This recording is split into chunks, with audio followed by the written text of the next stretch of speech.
Welcome back to Napoleon Hill, 17 Universal Principles of Success. And on this exciting program, we'll be discussing and uncovering in great depth Napoleon Hill's Lesson 14 entitled Creative Vision.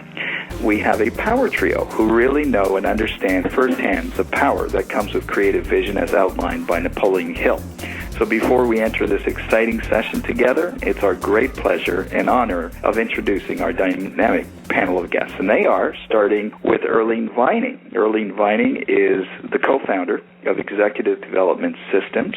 Her motto in life has always been, it's not where you are, but where you're going that counts.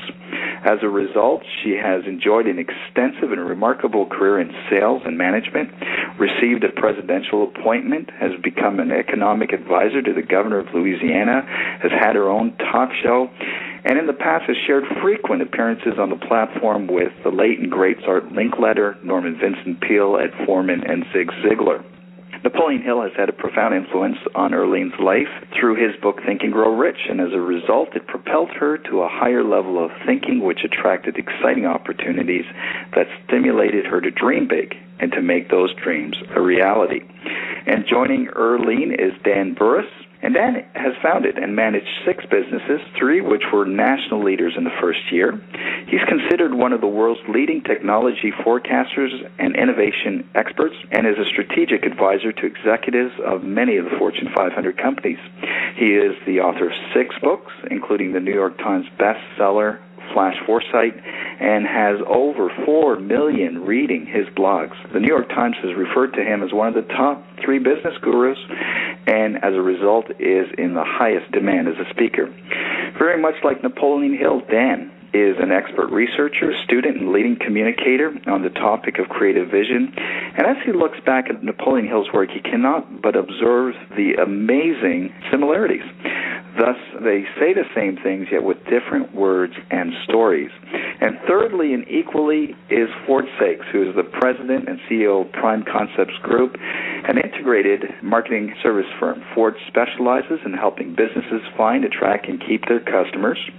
Ford is also the author of 4 books, including the popular release Superpower, How to Think and Act and Perform with Less Effort and Better Results. Ford is widely recognized for his insights on business success, internet marketing, customer engagement, lead generation, social influence, and helping people to be accountable for their personal and professional results. At 16 years old, Ford's life was changed after reading Napoleon Hill's Law of Success. Armed with fresh insights into new ways of thinking and positive programming, Ford continues to use what he's learned from that book today. So with that said, welcome everybody to the lesson of creative vision.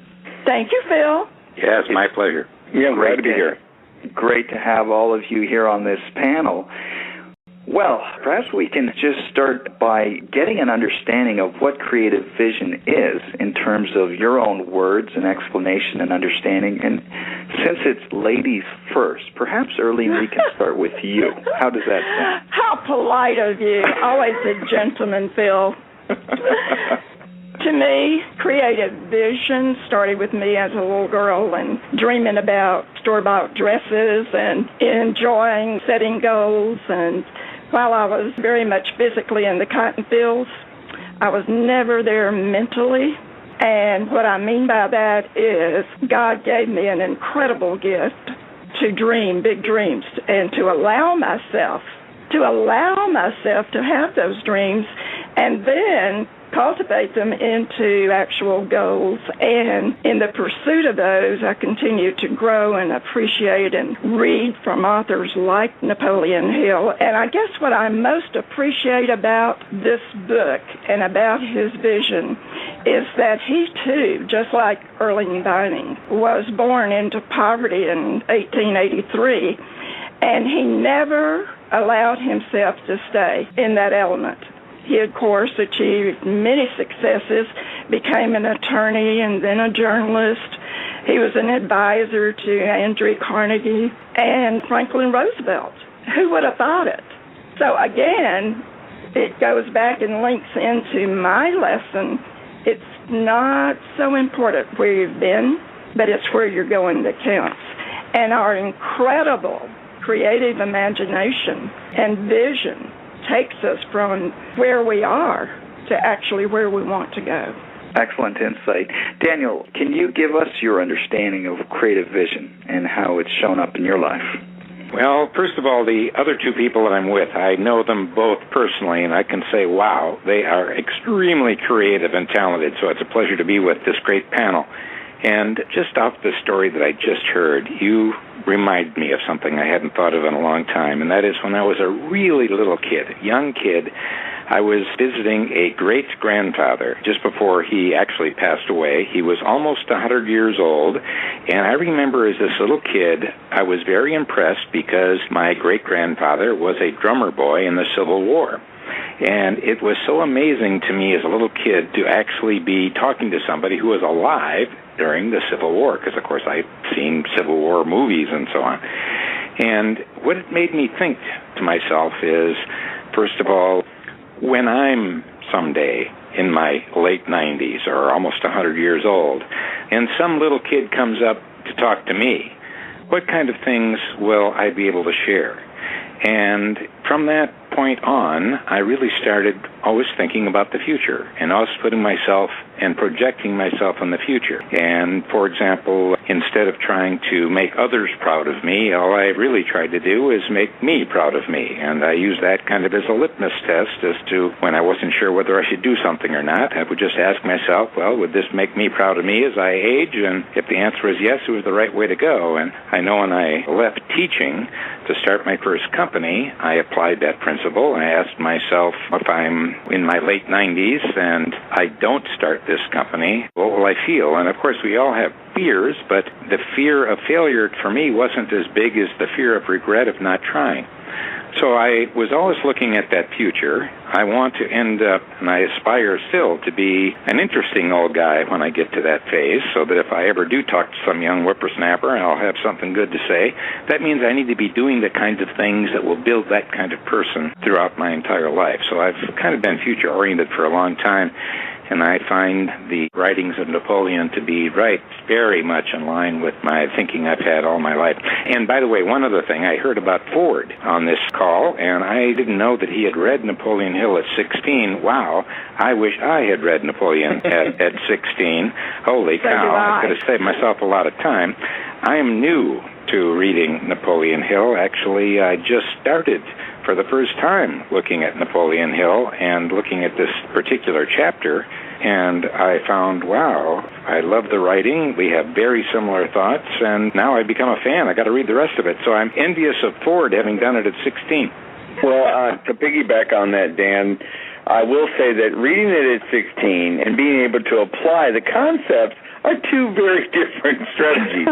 But it certainly did help me start my first company and allow me to have that creative vision to pursue things in the future.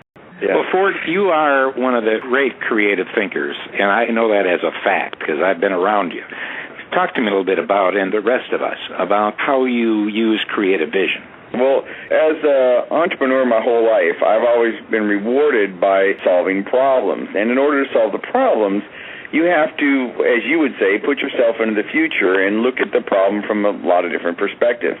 So I think that first for me started with the difference between a defeatist or lack mentality versus a prosperity consciousness. To me, my definitions are either you're positive or you're negative. And having that positive vision first allows me to be creative, and I think that that's the key. I think that a lot of people are creative. I think that most of the time they're blocking their creativity, and they don't realize that they're in their own way and they're in their own head.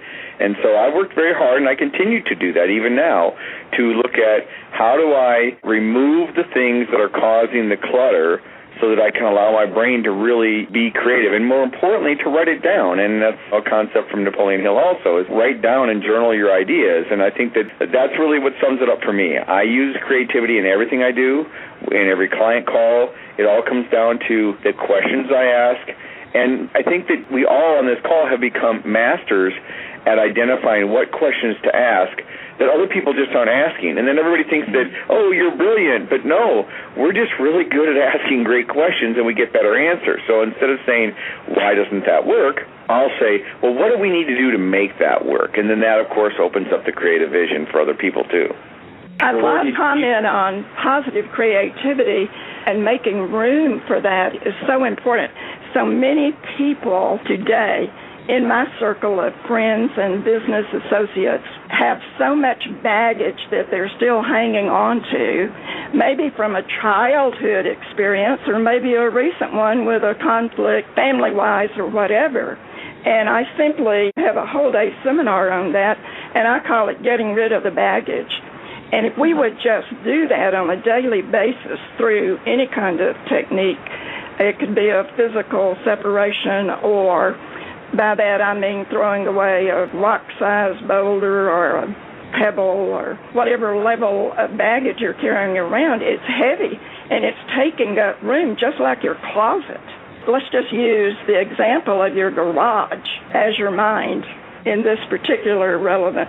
That if you were to move stuff out of your closet and into the garage, and this is stuff you say, well, when I get around to it, I will go through this, get rid of it.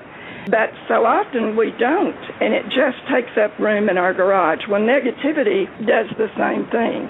So I think a part of this can be certainly a lesson to our listeners is if you've got anything that's taking up room in your creative mind, get rid of it. You can throw a pebble into a lake and call it something. You can write out a letter if it's a personal conflict that's keeping you from the energy required to be creative. Write it out and then put it in the shredder.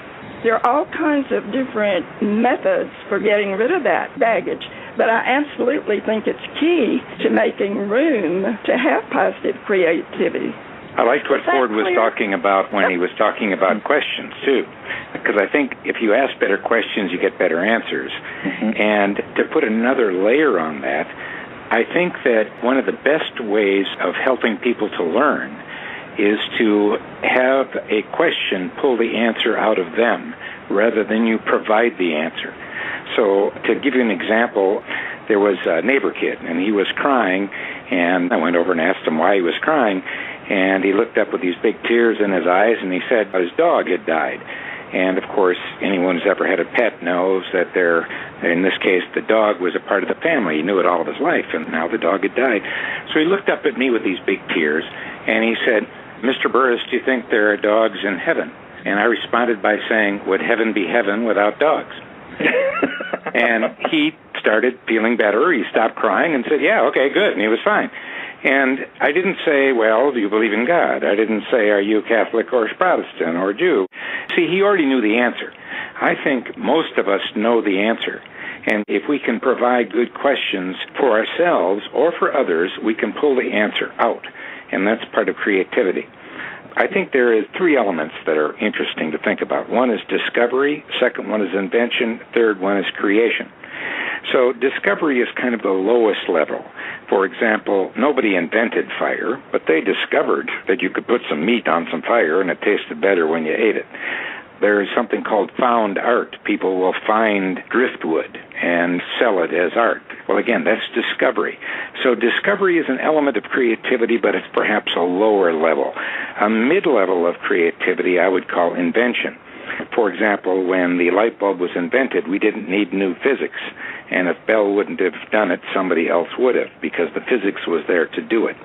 And that might be what Napoleon would have called synthetic imagination. The third level, I think of it as creation.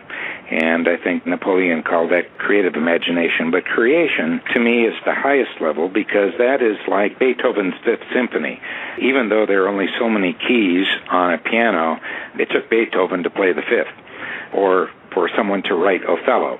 No one else was going to write Othello. No one else was going to play Beethoven's Fifth, but Beethoven. So the key to, I think, what makes his work brilliant is adding the vision part, because we need to create a better tomorrow if we want it to happen. And if we can apply our values and those passions that we have for wanting a better future, a more enlightened future, a more abundant future, we can't sit back and hope for it, because hope is not a strategy. We have to actually plan for it. So when we apply either discovery or invention or creation to a vision, we can end up with something quite powerful. That's exciting. Yeah, just tremendous. Ford, do you have any insights on that? Yeah, my first insight would also be to make sure that all listeners know that required reading for this topic and beyond, of course, Napoleon Hill's reading and the lessons there, is really Dan's book, because Flash Foresight gives you, and I'm stumbled for words here because I'm so excited that Dan's actually on this call today, and people don't realize his time to actually get him on an interview to be able to do something like this is amazing. What I find most amazing about the book is that Dan's able to take a complicated topic, drill it down into an easily identifiable and consumable model that makes it sound easy, and then actually gives you the process on how you can be more creative and know how to work within your future with 7 steps. So, I mean, it's just a required reading as an action step, and of course, those that know me, I'm all about action steps. Just check it out. You can get it on your Kindle. You can get it on the website. You can Google it, and it's in bookstores and libraries. But it really does help you with the creative vision, because while I'm a business growth expert and I feel I am creative, I don't specialize as a futurist. And where Dan has spent his whole life really thinking about the future, which really is a vision. I mean, the future is the vision of where you're going to go, and then understanding from the past, where does the future go? And I think that the lessons can be applied to not only a personal life like we're talking about today, how do you have more success and more success in business and life and spiritual and friends and relationships, but also in business and businesses of all sizes, whether you're a startup business, an entrepreneur, a franchise owner, an executive, a CEO, whatever the level is. So I'm not doing a shameless plug for his book. I'm just telling you that if you're on this topic and you really like this series, this excellent series, you can never stop learning, and that's one of the things that all of us on the lesson today specialize in, is continual learning, because I hear things differently now. I mean, I've got the Laws of Success sitting on my desk. I don't look at it every day, but I will pick it up and I'll flip it open when I'm on hold or something, or if I'm just reading,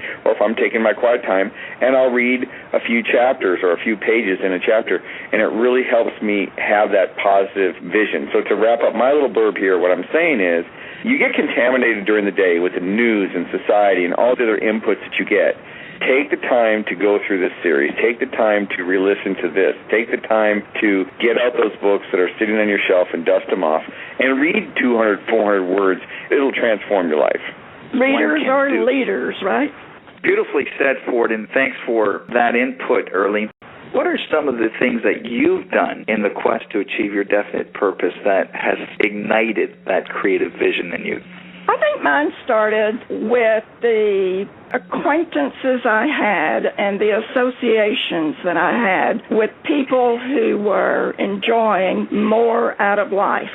In fact, this book was recommended to me by an aunt, and the first one that she had me read was Think and Grow Rich. My mother was in Baylor Hospital, and she'd had a very serious illness and surgery. And while I was sitting there with her, I wrote out my goals on the back of the book there, on the last page of the book. And it was amazing that, having gone through that exercise for the first time in my life about what did I want for Earlene, and I had many hours, of course, to do that while I was waiting for her recovery. And even today, I take that book out and I look at those goals and I think, how did I become, with this southern accent that I've got, how did I become a professional speaker and enjoy my life so much and travel to places that I'd put on that goal list? The first time I went to Paris, for example, I stood there by the Eiffel Tower and tears just streaming down my face, because it was a reality that had once just been a dream. And so now, having traveled all over the world, I think it was people like Napoleon Hill that planted those ideas that you can have, you can be, you can do anything that you want to do. First of all, you've just got to sit down, as we've talked about here, and write out some of those goals. And whether you believe in those goals or not at the time you write them, that is totally irrelevant to the process. You just have to zoom in and you apply the energy and the excitement and passionately cultivate those dreams, those goals that you have. I went from there to a state-appointed job and then became head of the bicentennial administration for 5 states, went from there to Washington, D.C., and sat in on a board of directors there for CO Systems, became a partner, and then, of course, a short stint in television. And I think back over my life, and I think in every one of those instances of where I stepped out of my comfort area and began to say, this is what I want, this is what I'm going to have. And I always left out that little segment in there of how I was going to do it. I've just never been concerned about how it was going to happen. And I just think that focus and energy creates a lot of opportunity in your life, and you just have to know when to stand up and speak out and go for it. You said something very powerful that I want to amplify right now. I don't want people to have missed this. You said to yourself, this is what I'm going to have. You didn't say, I think I'm going to do this, I might do it, I'm thinking about maybe doing it. You said, this is what I'm going to have. So you created a vision for yourself that was very clear, and it was framed not around ifs or maybes, but as a certainty. And then that vision ended up becoming a reality. I love that line. I think that's actually one of the keys, I'm sure, to you doing all those amazing things. And along the way, there's so many naysayers. So if you're not giving yourself positive input, on a daily, regular basis, then the naysayers will win your minus entity. We all have a plus and a minus entity. And that minus entity will definitely take over in the form of negativity if you're not constantly reading upbeat information like the books that we've written and the CDs that we listen to. Anything that you can do to make time, even if it, as you said earlier, if it's only 15 minutes a day, invest in yourself. And I know our listeners have heard that many times in people from the platform supposedly trying to sell materials in addition to their presentation. In our speakers arena, we feel like we must do that to offer our readers the possibility of growing through making the time to feed their mind. Well, Ford said something that also went by fast, but I want to point out because it was very powerful. It was short, but it was powerful. He said in his discussion, in my quiet time. And I want everyone to really think about that a minute, because he was right on target when he talked about too much of us are watching the news. Bad news sells, good news doesn't sell, and if there's no bad news, they'll give you the anniversary of bad news. So, exactly. But do you have quiet time? Do you have the times in this world where we're unplugged? It's important to know when to unplug and when to plug in. So I use quiet time a lot, because quiet time is when your mind is actually a little more active. Bill, I just admire you so much for making programs like this available to your listening audience, and what a terrific masterpiece that you'll be able to put together from all of the shows that you've done on these positive programs. I just congratulate you. Well, thank you, Earlene, and that's very kind, but it's really the guests that have made this possible, and I would be remiss if I didn't give credit to God, really, because it has been an amazing process. But it's very interesting that this principle ties into so many of the other principles, such as definiteness of purpose. You mentioned, Earlene, controlled attention. Napoleon Hill talks about going the extra mile. And as you were speaking, Earlene, you talked about surrounding yourself with the right people in order to fan that creativity. And that brings us to the Mastermind Alliance. And I think, Ford, you have quite a bit to say about the Mastermind Alliance. How has that empowered you to become more creative? Well, I'm in a couple different ones. Dan and I are both in a mastermind called the Speakers Roundtable. Dan was in it for years before, took a break, and now he's back. And the Speakers Roundtable is a mastermind, and we meet a couple times a year of elite thinkers, and really helps us supercharge and recharge. I have a mastermind for my business, so I have 3 people that I meet with on a monthly basis, virtually through Skype on the computer, and we share what we want to do. And the key with a mastermind, I think, is having givers and takers. If you just have takers as part of your mastermind, then it becomes the Ford show or the Dan show or the Earlene show, and that doesn't really do anything for your business. You want to make sure that you keep yourself with critical thinking people that will call you on your stuff when you're being delusional or you're being codependent or you're being maybe not as positively focused as you need to. They can call you on it, and they come from a position of love and caring, and that's really what I've found makes makes a mastermind work for me. Sometimes it's the tough love. Sometimes it's hearing the things that I know I need to do, but I just need somebody else to say it to make it real, and then I go, okay, yes, I do it. And other times it's a very creative process. So I would encourage everybody, and obviously it's a concept that's nothing new. It's been around even before Napoleon Hill, but he really made it popular and famous, is decide in your life what type of mastermind do you want and who would be a good candidate for it. I like to keep it under 5 people. You can get more, 5, 6, 7, but you start getting too many people and the dynamics can sometimes change. If there's only 2 people, it can be more of a coaching or mastermind sharing session. So I like to have 3 or more, usually under 6 is what works for me. And then I'm very particular about who's going to be in that. So when someone hears that we have a mastermind and they want to be a part of it, I don't just say, oh, sure, more the merrier.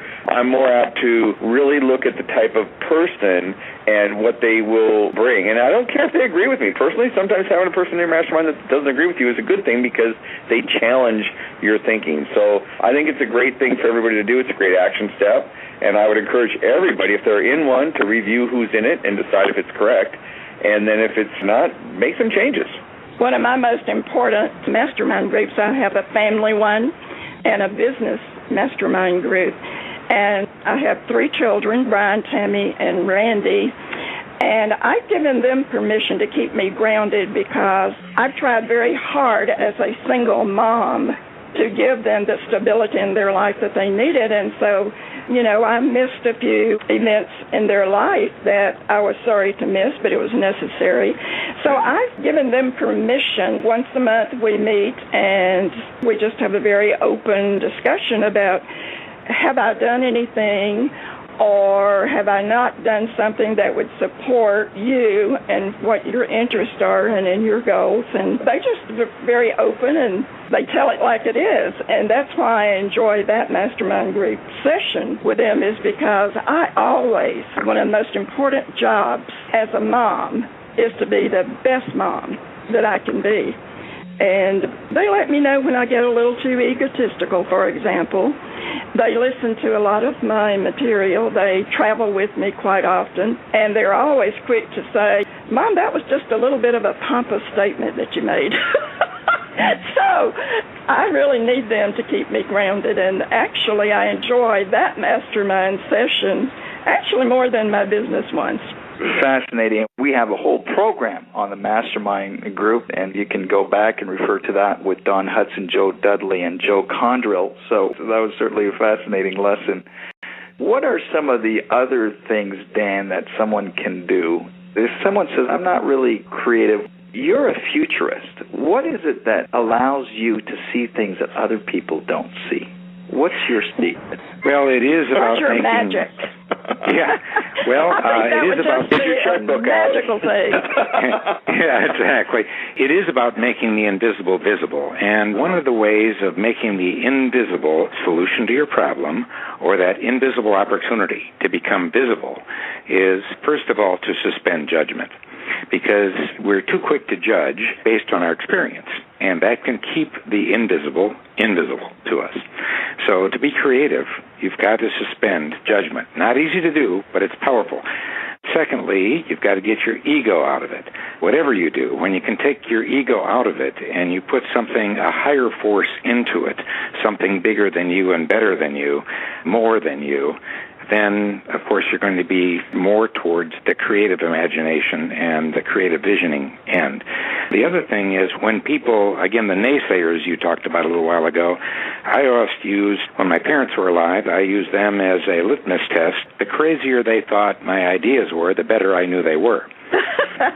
And rather than have those kind of things pull me down, they actually supported me because I had done my homework, and if they thought it was pretty radical, yet my homework said it was good, then I knew that it was unique enough to probably have some merit to it. And then last, I'll just share, there's plenty to share. I want to give everyone else a chance to talk, and that is whatever problem you've got, whatever it is, that's not it. So you've got to realize you're smart. You would have solved it by now.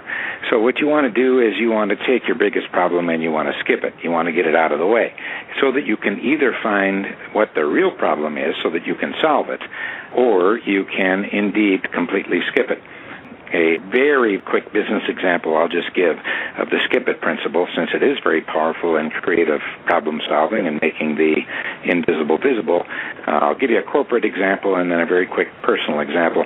Corporate example, Eli Lilly I was working with a number of years ago, meeting with their executive. They said they got a problem right away. I knew I had an advantage because whatever they would say, that wasn't it. So they said, well, we got to hire about 2,000 additional PhD researchers, but we don't have the budget. So right away I knew that wasn't it, so I started asking why, because that peels the onion and helps you to find the real problem. And they said, well, we're a drug company, and our stock price is in direct proportion to how many new drugs we have coming in. To get new drugs coming in, we have to solve molecular problems. To solve molecular problems, we need researchers.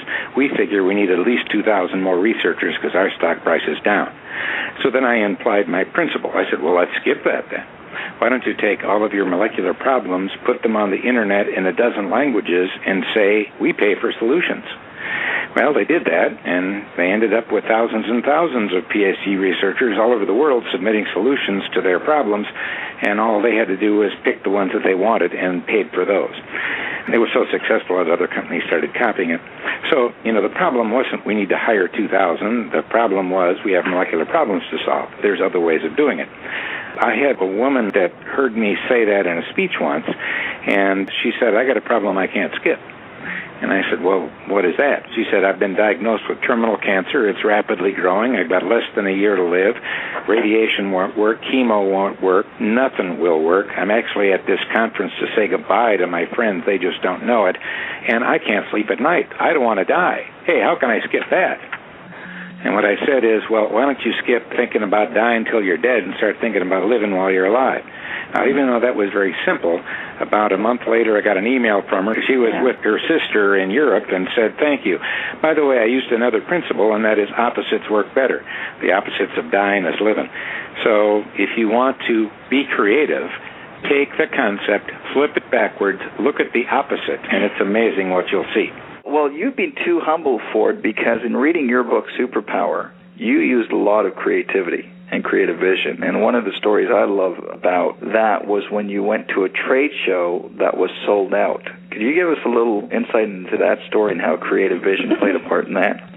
I think also that ignorance was bliss. I think that, as an entrepreneur, if I would have known that I wasn't supposed to do some of the things that I've done, I probably wouldn't have been as successful as I've been. But because I didn't know any better, I had unabashed abandonness to just make it happen. And so what happened was I had invented a new product. I wanted to take it to market. And the short story was I found out that the largest sporting goods show was going to be in Long Beach, California. And when I called them, they're like, oh, we're booked for 2 years. There's no way we can have any more booths. And I'm like, well, I've got to be there. So I actually jumped in my van with my friend, drove to California, and there wasn't anywhere to set up except right next to the registration. So I went and put my booth right next to the doors to the convention center, right next to the registration, and everybody just figured that if you were there, I must have had permission. So I had more traffic as I had the traffic coming in and out of this whole show, and I had one of the prime booth spots, and I had other exhibitors saying, man, this is a great spot. So I probably wouldn't do that today. I was 27 years old, but I was able to launch my business that way and pick up a lot of wholesalers. That's a great story. Earlene, going back to you, you used vision boards to spawn your creativity and your vision. Storyboards. Could you tell us about that? Mm-hmm. Well, most people now have some form of it. I used a lot of, and still do, stick-it notes. And as you get an idea, as you get a plan, as you get a goal, you just put it on a sticky note and you put it on this board. You can even put it on a mirror, someplace that you're going to be reviewing it on a regular basis. And I think that creates a lot of excitement, which raises your energy level. And we could talk about energy all day from all three of us, but energy plays an intricate role, a very important one, in your ability to be creative. And as you look at some of those things on your storyboard or whatever you may choose to call it, I call it my goal book, my goal board, or whatever it is that I'm adding to on a daily basis. You should read over those on a regular basis. And those of us who travel a lot, I have a little notebook, and I do the same thing. When I get an idea, I put it down, and as I'm beginning to expand on page 2 or 3, then I sort of sift through the rest of them, and they are consciously being managed while I'm not even making an effort. I think the beginning of a successful implementation is from your creative ability to imagine the end result. Like, for example, right now I'm shopping for an automobile. I haven't found one that has raised my passion, so to speak, enough that I even have put it on my board, because typically, and I'm just using an automobile, very materialistic example, but it helps to clarify how much of a space you're going to allow that goal in your head. So when I find the right vehicle, the right automobile that I am passionately in love with, then it will make my goal list. And I'll probably put all kinds of pictures of it on my storyboarding. So what it does is that it allows you to go ahead and enjoy the end result, or go ahead and drive that car before you ever even get into the car. That's a powerful insight in another of the many tools that one can use. Ignite creativity. And we're just passing the ball around here. I got an idea I wanted to share, too, and that is I want to get other people being creative and contributing creativity. For example, when I launched my book, Technotrends, quite a few years ago, I was going to the ABA, which is an association of all the bookstore owners, and before that big event, I wanted to make sure the book would be successful. And I decided, look, why write a book and have all that creativity just go into one product? So I launched 7 Technotrends products at the same time. There was an audio, there was a video, there was a newsletter, there was a game, there was a card game, there was a number of different things. And so at ABA, here's what I did. This is before the ABA with the 10,000 people that could buy books would be there. And so what I did is I went to the card company, and I said, look, Harper Business is publishing my book, Technotrends. You should be at ABA with the card game. And they said, okay, it's a great idea. I mean, hey, Harper's big. We'll get in there. So they went in there, and they got in. I said, well, what are you going to do? And they said, well, since we got to be seen somehow, we're just a card company, so we'll create a big display, et cetera, et cetera. So I went over to Harper and said, well, the card company is here. Their display is actually looking like it's going to be bigger than yours. What are you going to do? And they said, well, we will make a gigantic sign of your Technotrends book and put it out. How's that? And I said, okay, that's good. I went over to the card guys, and I said, hey, you should hear what Harper's doing. They're making this big thing. And then what they said is, well, here's what we'll do. We'll buy the back page of Publishers Weekly and put the Technotrends card pack on that. Wow. How do you like that? And I said, good, I like that. Then I went over to Harper and said, you should hear what the card guys are doing. So then Harper said, well, here's what we'll do. We'll publish a 32-page booklet of your book, give it to all 10,000 attendees, and give them the marketing plan and all how we're doing it. How's that?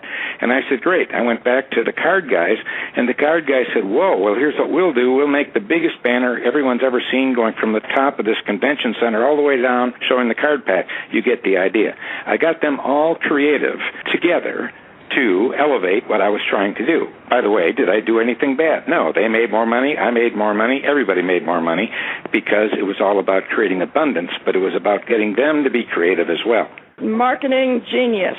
Then one other little angle that's similar but different I'll just share very quickly, and that is when I was an undergraduate in college, and I think it was in my sophomore year, just like all other sophomores, you have ideas on how the world can be better, but you're stuck being a sophomore. That is, unless you aren't. So what I did is I went to one of my professors, and I said, how do you get money if you got an idea? And they said, well, you get a grant. And I said, how do you get a grant? And they said, you got to fill out the form. And I said, can I see the form? So they gave me the form. I put my idea down, filled it out, and I went to the head of the university. And I always put myself through college playing lead guitar in a rock band, so I looked a little shaggy at the moment. But anyway, really, a rock band? Well, I looked a little rough because this was quite a while ago. Anyway, I went in there, and the guy was older, probably as old as I am now, but he looked old to me at the time. And I put the grant down in front of him. I said, I'm applying for a federal research grant. He knew that no undergraduate had ever gotten one before. And as I explained it to him, what it was, I said, look, if I get this grant, will you give me a room in the library, office furniture, and a secretary? And he looked up at me with a big grin, and he said, young man, hey, if you get that grant, yeah, I'll give it to you. And I said, okay, thank you. And then I went to the head of the media department, and I said, I'm applying for a federal research grant, blah, blah, blah. And I said, and by the way, if I get the grant, the head of the university is giving me an office, he's giving me a secretary, and he's giving me furniture. What are you going to give me? And he said, oh, well, how about some videotape equipment and some cameras? And I said, great, thank you. I went to the head of every department. All of them gave me all this stuff. I wrote it into the grant, submitted it to Washington. They said, look at the support the kids got. Give them the money. So I ended up with this big grant my sophomore year. I was directing a federal research grant. I had staff. I had office. I had all this equipment. And so was I the smartest kid on campus? Absolutely not. I just didn't do what they did. And I didn't let myself be limited by being a sophomore. So you put the fire of action behind your goal, and that just creates and attracts a lot of opportunity. Some people don't get it, but you've got to be so turned on that you've got to generate the enthusiasm until you feel the enthusiasm, which comes with the fulfillment of that grant. What an exciting example. And Ford is awfully quiet, but he's quite an inventor as well. How many inventions have you created, Ford? I've got a few patents, but it's really not so much about what I've done. It's as much about as how other people can do the same thing. And I think that the key there is really to think about, I mean, how many times have you walked by a product or seen a product or heard someone say, well, I've thought of that, or I wish I would have thought of that. And in most cases, I believe that everybody has 8 to 10 good ideas a day. They're not tuned in to that channel. They're not listening to it. Right. Yeah, that's so true. It is taking action. And what I would advise all of the listeners to do is take 1 hour a week. And by the way, write it in your calendar, because if you don't, it isn't going to happen. And make an appointment with yourself and your future, because the future is where you're going to spend the rest of your life. Maybe you ought to think about it a little bit. And in that hour, I'd like you to unplug from the present, because frankly, the present looks more like your past than your future.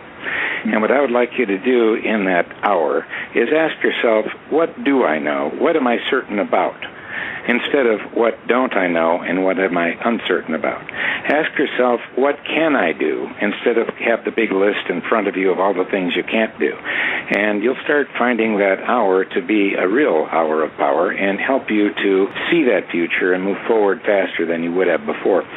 One other little tidbit I'll throw out there, and that is, I like planning, but I like to do it in the opposite direction. And that is, instead of planning this month and then 6 months and then a year out, I have a 10-year out plan. In other words, I look 10 years out and ask myself, where do I ideally want to be? And I emphasize the word ideal.